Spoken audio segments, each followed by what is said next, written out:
So hey guys, welcome to my channel. In this video, I'm going to feature Omniverse Museum. You can visit this museum at 4th floor, Glorieta 2, Makati City. If you're a big fan of Star Wars, Game of Thrones, Harry Potter, DC, and Marvels, you will surely enjoy this video. Our first stop, of course, Star Wars. If you're a Star Wars nerd like me, for sure you will enjoy this universe. At the door, BB-8, R2-D2, and C-3PO will welcome you.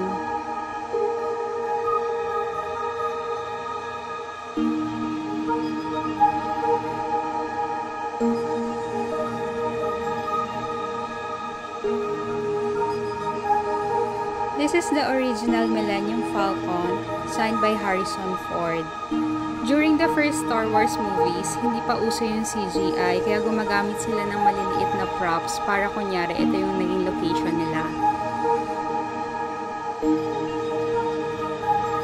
This is one of my favorite rooms.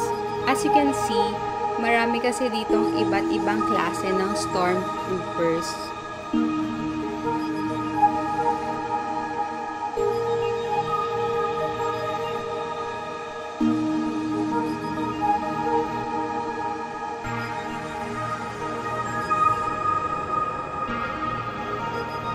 This museum is very interactive, hindi siya limited lang sa walking tour.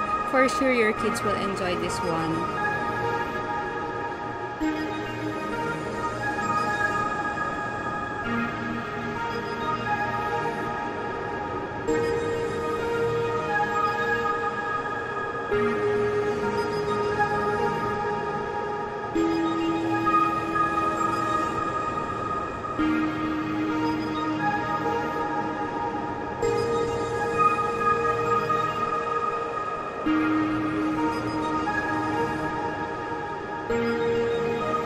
I also like this part kung saan naka-feature si Anakin Skywalker nung bata pa siya.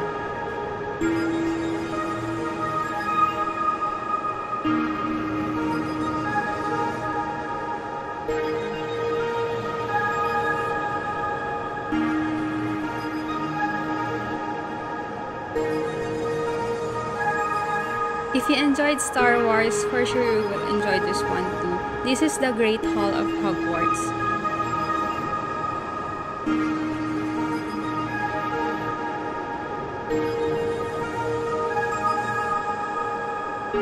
You can see Voldemort and Harry Potter there.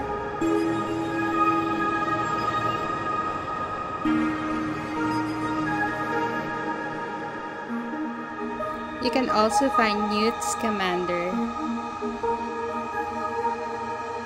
The next room is very thrilling kasi ito yung sa Game of Thrones. Medyo maliit lang siya compared dun sa first two na pinuntahan natin, but interactive din siya and maganda siya. Siyempre, hindi kumpleto ang Game of Thrones kung wala si Drogon.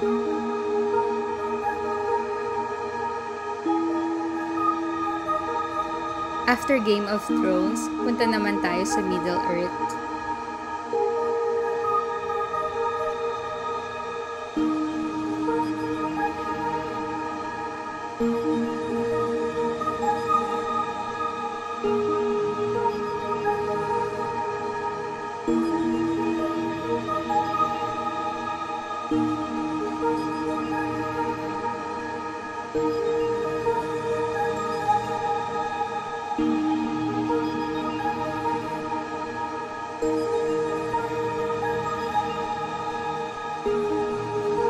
One thing I like about this museum is lahat ng toys displayed is on point.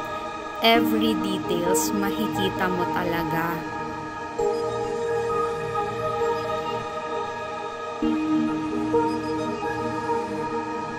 After Middle-earth, welcome to Superman's lair.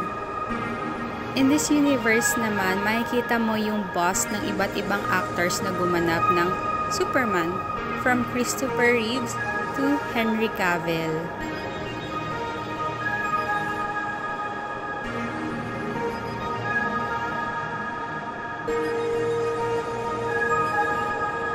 Itong suit na to pala, actual siyang sinuot ni Henry Cavill sa Man of Steel.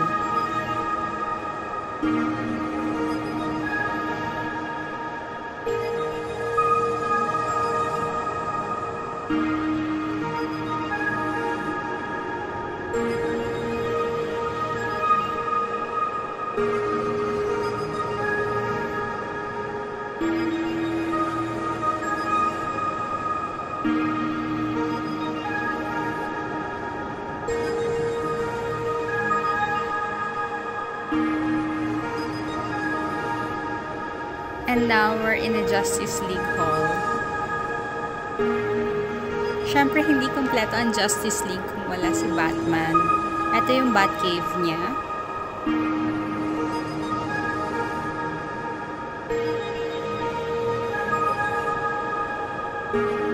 This is the action figure of Robert Pattinson, the latest Batman.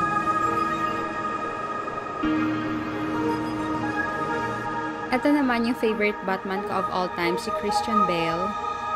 Of course, if there's Batman, there's the Joker. Ito naman yung action figure ni Heath Ledger. Nandito rin yung boss ni Catwoman and then ni Harley Quinn. Tapos yung action figure naman ni Joaquin Phoenix as the Joker. This is the Spider-Man universe. Actually, this is inspired by the Daily Bugle. However, yung may-ari kasi nito is yung may-ari din ng Bulgar. Kaya naging siyang Daily Bulgar.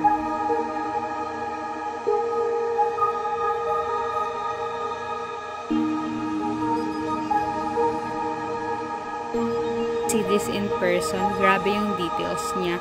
Down to the last pores yata ni Tom Holland na capture nitong bust na to.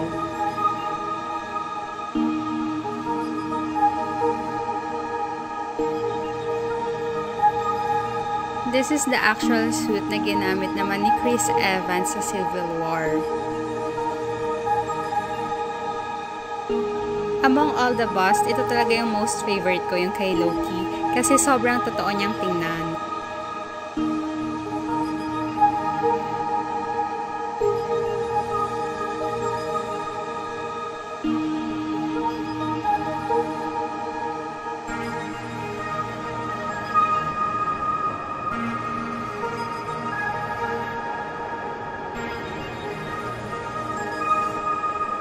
We really enjoyed this tour na hindi namin namalayan lumipas na yung 2 hours. By the way, may dalawang exit dito. One is for adult, yung nakikita nyo ngayon, and the other one is for kids. Mas cute yung daanan ng mga kids kasi it's like Candyland. Mga cartoons, hindi gaya nito sa adults, puro nakakatakot.